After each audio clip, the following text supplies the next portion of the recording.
Magandang umaga mga igan, pera na, naging bato pa. Ito po napala umano ng ilang OFW na nag-invest sa Prime Investment Company.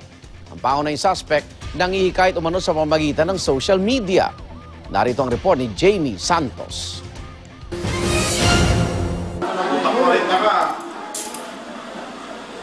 Bumagsak sa kamay ng mga otoridad ang lalaking ito matapos ang isinagawang entrapment operation ng Criminal Investigation and Detection Group sa Camp Karingal. Isang OFW na itago natin sa pangalang Maria Kasi ang dumulog sa kanila para ireklamo ang suspect na si Bonjomar Laguna na siya umanong nasa likod ng isang investment company na nanloko sa kanya. Sa pamamagitan daw ng social networking site na nakilala ang suspect.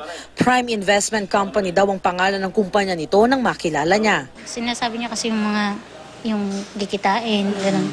So malaki po kasi yung kikitain. Magaling siyang magsalita kahit through Facebook kayo nag-usap. Oo, magaling siyang yung anong tawag doon? Mag-sales talk.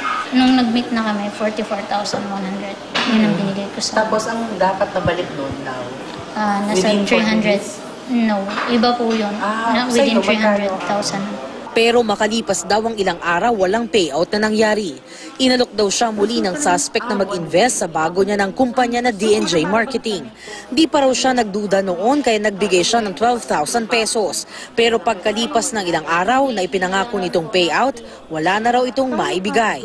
Dito na raw kinutuban si Maria. Bigla na rin daw di makontak ang suspect at deactivated na rin ang Facebook account nito. Pero bigla raw ulit nakipag-ugnay ng suspect kay Maria online at nang hikayat na mag-invest ulit ng 500,000 piso. Dito na nakakita ng pagkakataon si Maria para ipa-entrap ang suspect nang pumayag siyang makipagkita para iabot ang tawad niyang 200,000 piso.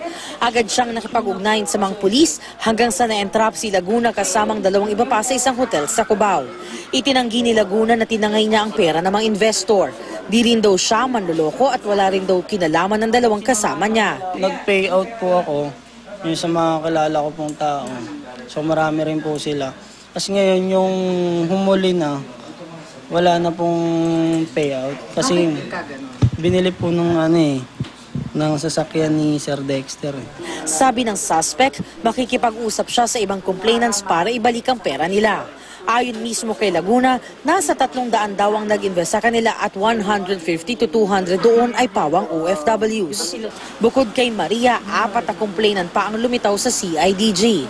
Ang isa galing pang Mongolia at halos 100,000 rin ang natangay sa kanya ni Laguna na inaasahan niya sanang lumago. May nilalatag siyang magandang scheme complan ba na kikita ng malaki, and then tapos forex trading, may stock market. Gusto ko po pag uwi ng Pilipinas may pera akong makukuha. Tapos Christmas, dumaan kasi 'di ba Christmas kasi kami umuwi.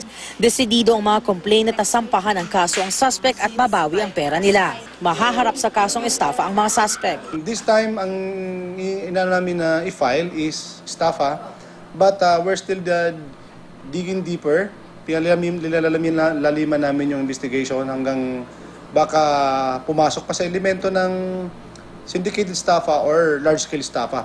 Nananawagan ng mga otoridad sa iba pang nabiktima ng grupo na agad nang makipag-ugnayan sa kanila. Para sa unang balita, Jamie Santos reporting.